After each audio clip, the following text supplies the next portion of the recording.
Hello everybody, welcome. My name is Velga and I draw a lot of fantasy art. And today I will be talking about this artwork of this forest here. And yes, this forest is actually animated. It's about 17 seconds long. And this is the forest that's going to be surrounding the town of Galerend. But before that, I'd like to thank you guys for watching this video, for clicking on this video.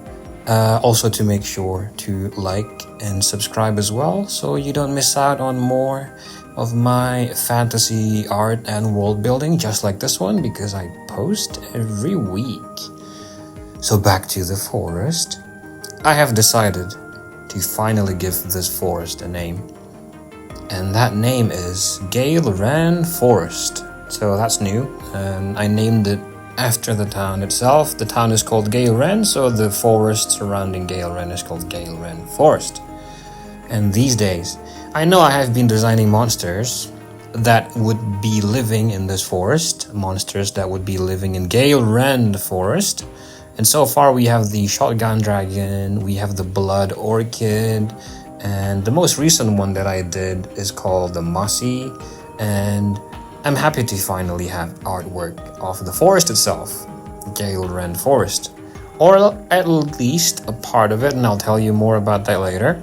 A part of it would be what you're looking at right now. So what I had in mind for this forest is for it to look like a green, lush, and dense forest where the trees are big and the air is cold and moist.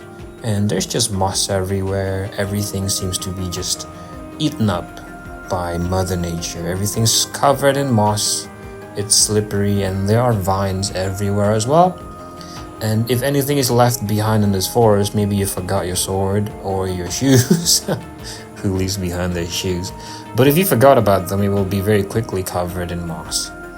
And since the air is cold and moist, even slight winds can end up making you feel super cold at times. So thick clothing is going to really help out with keeping yourself warm. And also the visuals of the forest would be more akin to a conventional forest, which isn't what you're looking at right now. Like, this is what I have in mind. So Galerend Forest, the visuals for it would be more akin to a conventional forest, where there isn't really that much changes in the terrain. Like, you would just be able to follow a trail where you never have to do anything but just walk, like walk like normal, like you were walking on a sidewalk or on a forest trail somewhere, to just get wherever the trail will take you. And a big part of the forest will also be like that, just like that. But I also wanted for a good chunk of the forest to look very different if you were to just go off trail. Like, for example, here, this one, like, you can see how the terrain itself looks very dangerous to walk through. This is pretty much like an island in the sky where there's just this one patch of land, like, high up above, and surrounding it is just a long drop. Like, if you were to fall from the edges, just like a long fall. And also, to get to this place is a very dangerous looking fallen tree trunk that you could cross. But the thing about this tree trunk is it looks so old that it actually has a big chunk of moss hanging from it. And it just makes it seem like it's so slippery and you could just slip and fall if you try to cross it. And another place you can go through to get to this place is this rope bridge that looks like it's just it's too small for it to stretch that far, that long. Like, if you were to stand on this suspended bridge just right in the middle, and the bridge feels like it might as well just tip you over and you'll fall off.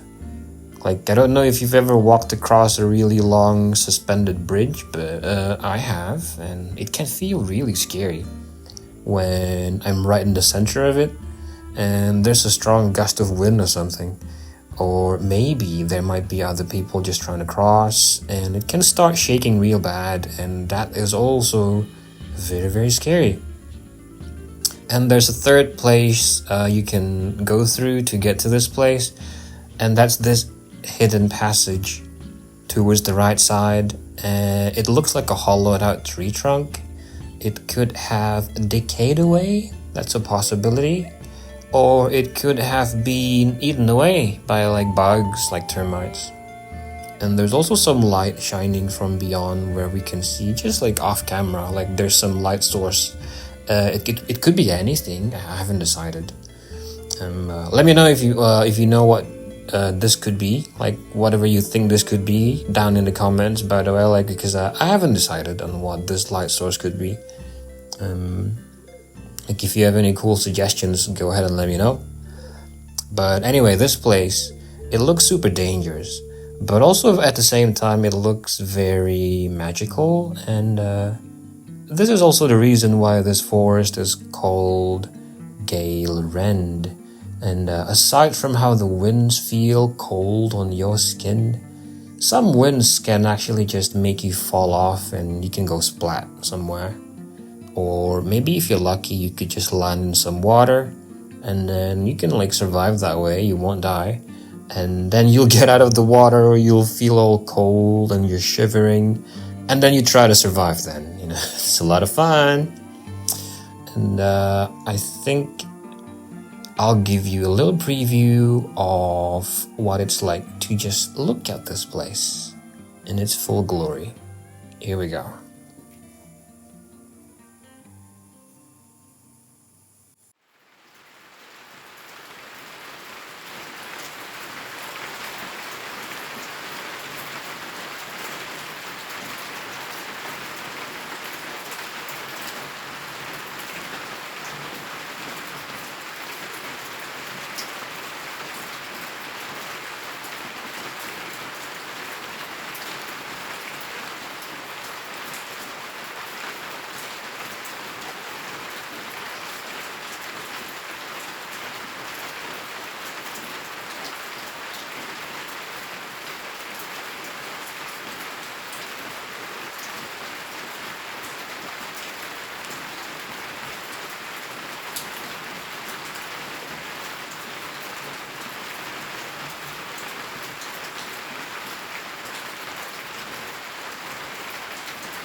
Okay, hope you enjoyed that. Very, very relaxing to look at and to listen to. And I'll be talking about a little bit about what I did here. So I painted the background itself. It's static, it's like a 2D painting, like a regular painting. I painted this 2D. And then what I did was I added these little animations, kind of like what you would see on an environment scene, like an environment shot. If you were to look at an actual cartoon, like a Ghibli sort of scene, let's say they might show you a little shot of like just a stream where the water is running, or just like some raindrops somewhere on some pavement. But when I made this, I sort of had in mind to just remember the games that I used to play on PlayStation 1, which is like old school Final Fantasy games, where the backgrounds just look 2D, like they look hand painted, and then they would just the studio, I think it was called Squaresoft back then, not Square Enix, but they would add these little animations just to make the place feel alive. And that's what I thought that would be cool, because I wasn't too happy with what I did here with the painting, but after leaving it in my gallery for some time, I did come to the idea that, hey, I think it would be cool to just add some animations to it. So I did, and it ended up looking great. And what I did was, right here, you can see below the hidden passage would be these, I don't know what they might be. They might be bats, or like, could be like evil squirrels. These are their eyes just blinking, like evil creatures, like tiny mean little bugs maybe, or just like mammals. Could be bugs, really. Bats, I mean. And they're just blinking, their eyes are blinking. They're hidden away in some shadow where we can't see their form, but we can only see their eyes. And behind them is some moss that's just hanging. And then you can see this, like, the background here where the rain is showing through. It's like a little spot here where the raindrops are showing through behind this this platform that's raised up in the sky. And right next to it would be this stream coming out of a hole. Like, it could be a water spring. This whole place could just be a water spring. And I liked how I did the light effects inside of this hole, like this little tunnel thing where the stream is coming out of. And it's glowing like that. And then it's sort of just flowing down into a waterfall. It's a very steady stream. Like, there's just lots of water coming here. And right above you see the hidden passage itself, and you can see the right side is glowing to just show the light source coming from off camera. It's just glowing. It could be anything. And there's these little glowy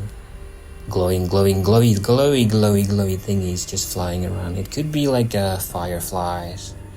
It could be any other bug. It could just be like regular bugs that is catching some light from the light source. And over to the left would be these butterflies, these little cute little butterflies just flying on top of this little bush. And I really like it. I think butterflies are a very easy addition to any environment painting, just to make it look alive. And then behind that you can see some more raindrops showing through in the gaps where you can sort of see the background behind everything. And then you can see this big tree also just sort of extending this two enormous cluster of vines, and it's sort of forming what looks like a hand shape. It's nature mimicking humans. Not really of any use, I just thought it would look cool to make the vines look like hands. But it's a lot of vines, and they're all sort of rooting into the ground from above, from the tree where we cannot see. And that actually might be the source of water coming from below. It's being sucked up by these vines, and then it's just coming out of this one hole. And it's just leaking as like a little stream waterfall thing all the way down to the ground. And the hand-shaped vines are sort of just hugging this one structure. And I don't really have a grand plan on what the structure could be. It could be like I was just exploring ideas. Like, it could be a place, just you could some place you could just rest in, or maybe you could go in and then go all the way down to the ground, all the way down to the ground, and kind of like a spire of stairs inside maybe, or just some regular stairs. Could be anything. And if you look to the left, there's going to be this one fallen tree trunk that serves as a bridge that nature provided for you. If you dare to cross it, you might just slip off and fall. But yeah, that's what it is. And I added these little green floating things. They could be actual fireflies this time because there's no light source. So they're just green looking and they're flying and they're glowing. And then if you keep walking to the left, you'll actually see a shotgun dragon there. I added the shotgun dragon. Oh, and if you don't know what a shotgun dragon is, it's a monster that I designed for my own world, Persevera. And if you'd like to watch a video on the shotgun dragon and more lore on Persevera, go ahead and click these links I've provided down in the video descriptions below. But yeah, this here is a shotgun dragon. It's just like lurking there. It's not really doing anything. I thought since it was a lizard, like a dragon is a lizard, you know, like, and the lizards just stay still for a long time in real life. And I thought the bigger they get, the sort of like they can stay still for longer, you know, like geckos can't stay still, but crocodiles can stay still for hours. So I guess really big dragons can just stay still for, I don't know, like way longer. So that's what this guy's doing. You can only see its neck. You can see the barrel where the explosions are going to come out from. And you can see the horn that it can use as like its crosshairs. And of course its head. And if you go up, follow along the silhouette of this tree, you'll see the background. And the background is just some more big trees. Silhouettes of just some big trees. And then you can see these birds flying across in the back. And yeah, and throughout the whole thing is just surrounded by rain and raindrops. It's really cool. I think it feels alive. Oh, and I almost forgot this drawbridge. And right next to this drawbridge is I added some flowers, and the flowers are moving. Like if you pay close attention, they're actually moving a little bit slowly. They're swaying left and right. And yeah, that's about it for the animation. So, I'm actually very thankful I managed to draw this one looking not so bad because I struggle so much with drawing environments. And this one was just sitting in my gallery for a long time because I kept thinking that it just wasn't lively enough. Like it didn't look alive enough to show anybody. Like it didn't have that magic, you know, like it could be just me, like my skill issue. Like I guess if I'm a super experienced environment artist, I could make even 2D paintings feel alive, but I wasn't able to do that here with this one. So I thought for this painting, it would be cool to just add some animations to it to make it look alive, and that's what I did. And I think it looks cool. It makes it seem alive, and I feel like I can even smell the rain just looking at this painting. And yeah, I hope you enjoyed that, because I did. And if you have any questions, or if you have any cool additions for Persevera, you could let me know in the comments below, because I read every comment, and I always try to reply to every one of them. And don't forget to like and subscribe, guys, because I do this every week. And I guess that's it. I'll be seeing you again soon.